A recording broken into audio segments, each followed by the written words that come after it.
Senhor Jesus Cristo, nos dê do saber o Espírito.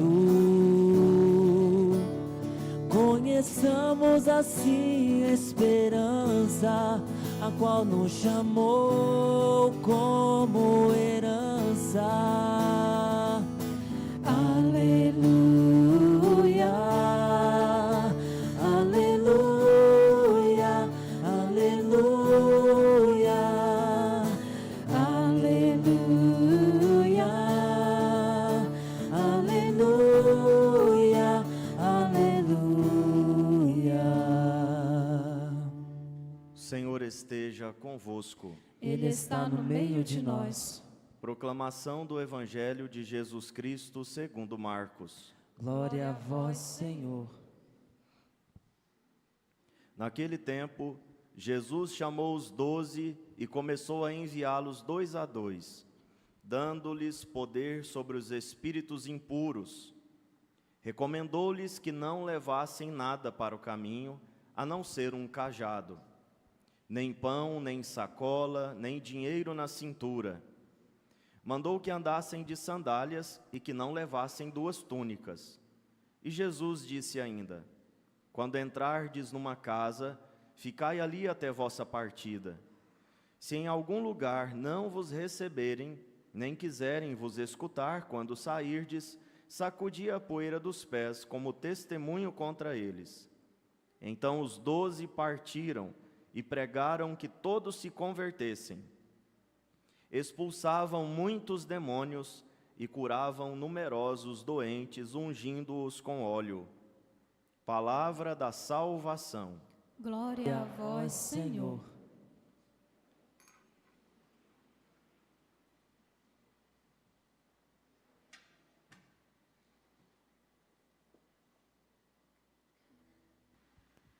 Meus queridos irmãos, celebramos hoje o 15º domingo do tempo comum. Mais uma vez nós vemos um imperativo que está presente na pregação dos apóstolos, está presente de modo especial nos evangelhos. É preciso evangelizar, é preciso anunciar a palavra de Deus, é preciso pregar que todos se convertam. É preciso anunciar a conversão dos pecados. E falar de evangelizar no tempo de hoje parece um contrassenso.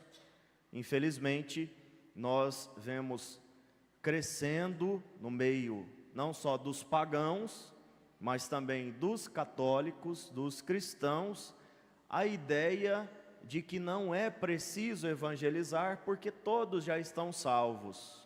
Ou não é preciso evangelizar porque basta você ter alguma religião e já está bom. Você pode ser católico, pode ser evangélico, pode ser espírita, pode ser do candomblé, você pode ser budista, pode ser muçulmano, desde que você tenha alguma fé, desde que você não faça mal a ninguém, desde que você não cometa o pecado de matar e roubar, ou o crime de matar e roubar, você já está salvo, você já é uma pessoa do bem. E não é isso que nós vemos a palavra de Deus nos ensinar. A conversão é uma conversão total, integral, de todas as áreas, todos os aspectos da nossa vida. Conversão total e integral. Então o mandamento do Senhor é outro, diferente do mandamento do homem moderno. O mandamento do homem moderno é: se você não está me atrapalhando, você pode fazer o que você quiser. Se você não ultrapassa esse limite, não me enche o saco, você pode ser o que você quiser, desde que não se intrometa na minha vida, desde que não faça algum mal a mim, pode ser o que quiser. Não, nós queremos que todos se convertam e cheguem ao conhecimento do verdadeiro Deus, porque existe um verdadeiro Deus. Nem teologicamente, nem filosoficamente é possível admitir mais de um Deus. Só existe um, não tem como. É irracional pensar em 2 deuses ou mais ainda. É irracional. Só cabe um Deus na realidade. E esse Deus nós sabemos que é o Deus de Jesus Cristo, o Deus de Abraão, o Deus de Isaac, o Deus de Jacó. É o Deus que é Pai, Filho e Espírito Santo, o Deus revelado por Jesus Cristo. Existe um Deus verdadeiro, porque existe uma verdade, e existe uma religião verdadeira, e é a católica, fundada por Jesus Cristo, como nós vimos nos domingos passados, dia de São Pedro e São Paulo. Tu és Pedro, e sobre esta pedra construirei a minha igreja. Então, mais uma vez, retorna este imperativo: precisamos evangelizar. Jesus envia os 12, em outra ocasião ele envia os 72. Os 12 são os apóstolos e os seus sucessores, os bispos. Os padres, que são os colaboradores dos bispos, são enviados, assim como aqueles 72 que são os discípulos, a grande multidão que seguia Jesus, também são enviados. Não são enviados da mesma maneira, mas são enviados. Todos nós temos a missão de evangelizar. A missão distingue um pouco, ou até bastante, a missão dos bispos, a missão do Papa, é diferente da missão dos leigos, mas todos têm a missão, a grande missão de anunciar Jesus Cristo, anunciar o verdadeiro Deus. Jesus envia os 12, em outra ocasião envia os discípulos, mas ele envia a todos. Todos nós temos que evangelizar. E sair para evangelizar não é um ato único ou que nós fazemos de vez em quando. Sair para evangelizar é um ato constante. Quando eu saio para o emprego, quando eu saio para a faculdade, quando eu saio para a escola, quando eu saio para o encontro familiar, eu estou sempre evangelizando, ou devo sempre evangelizar. A missão nossa não é falar de Jesus Cristo de vez em quando. A nossa missão é falar de Jesus Cristo sempre. E mais uma vez eu uso aqui São Francisco de Assis para nos lembrar que devemos falar de Jesus Cristo sempre. E se necessário for, devemos usar palavras. Porque a primeira forma de evangelização é com o testemunho, é com a própria vida, é a postura que nós devemos ter neste mundo. A postura do cristão deve evangelizar. A postura do cristão deve levar os demais seres humanos para o verdadeiro Deus. Todos devemos evangelizar. E quais são os critérios para que a evangelização funcione, para que a evangelização seja verdadeira evangelização? Não devemos levar nada para o caminho, nada. Nem sacola, nem pão, nem dinheiro na cintura, uma sandália, uma túnica e só. Nada.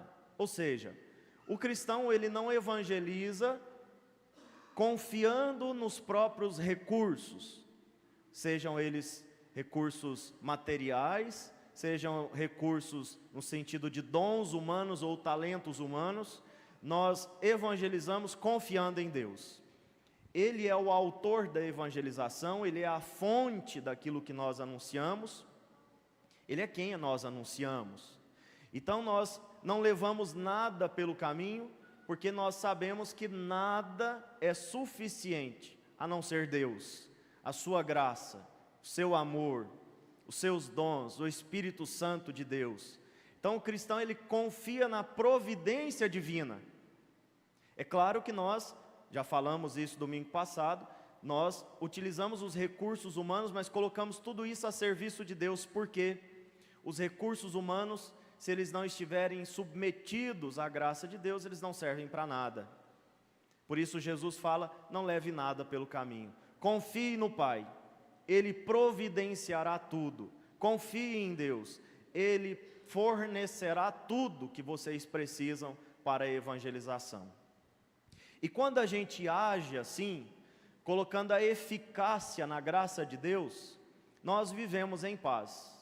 Nós podemos até sacudir a poeira dos pés quando alguém diz, não, eu não quero. Porque não é contra nós, não é um problema pessoal, não levamos para o lado pessoal, é Deus que é rejeitado.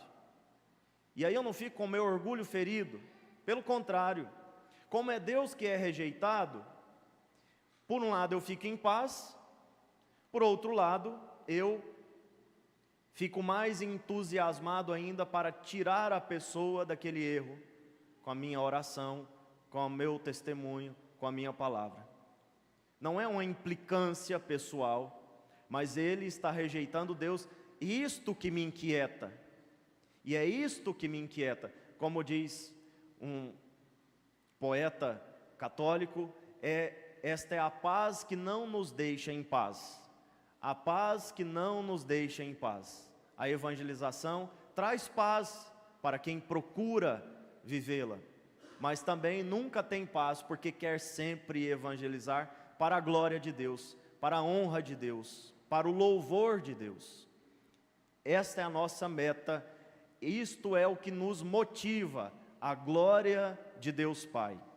Na primeira leitura, nós ouvimos, e aqui eu termino, o profeta Amós foi interpelado por Amazias, sacerdote de Betel.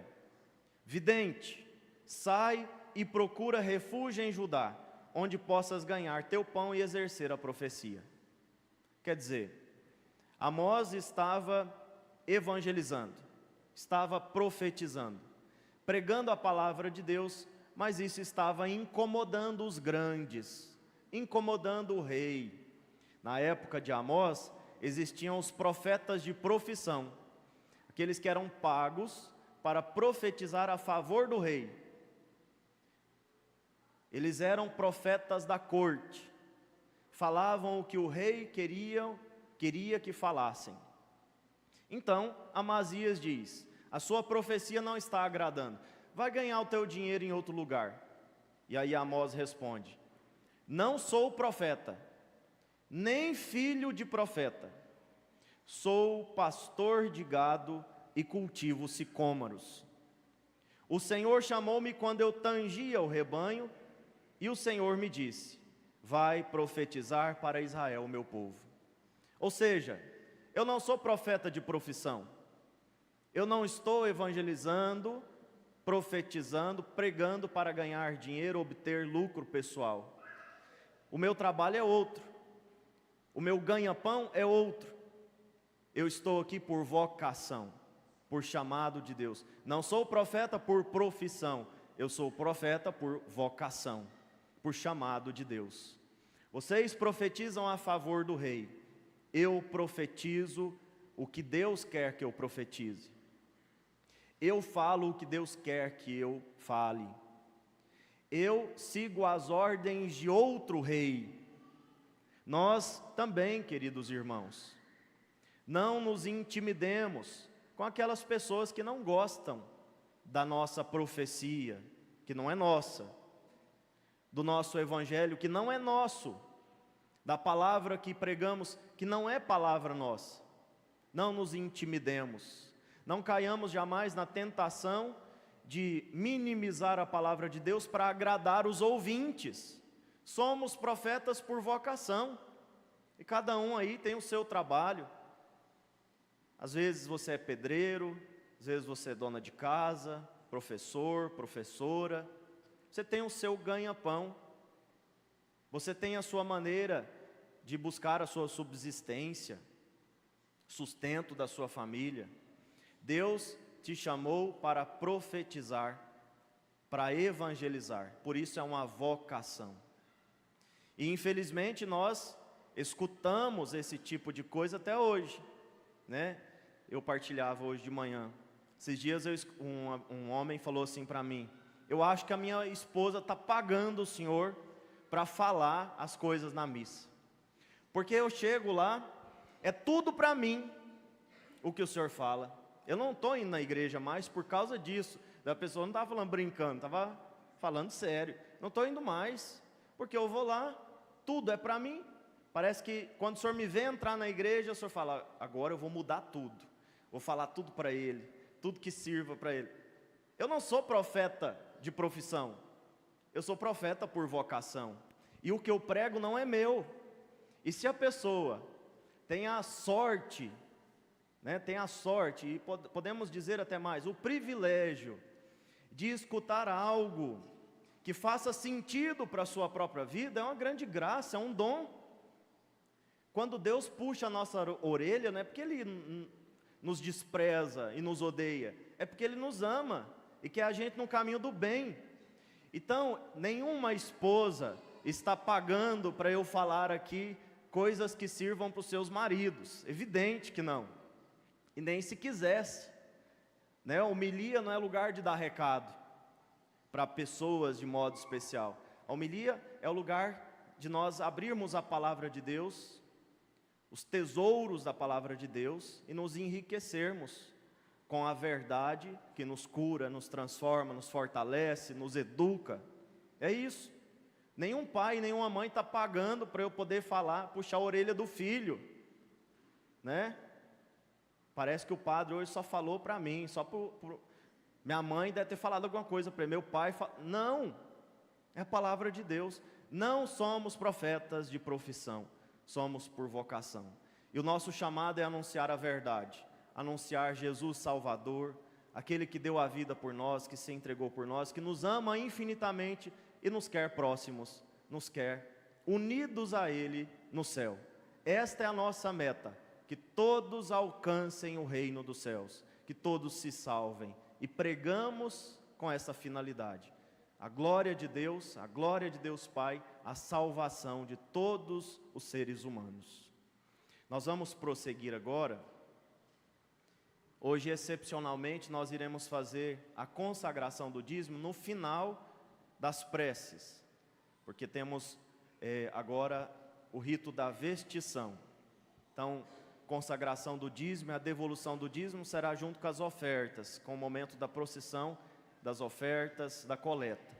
Agora nós vamos prosseguir com o momento da vestição destes novos acólitos e coroinhas.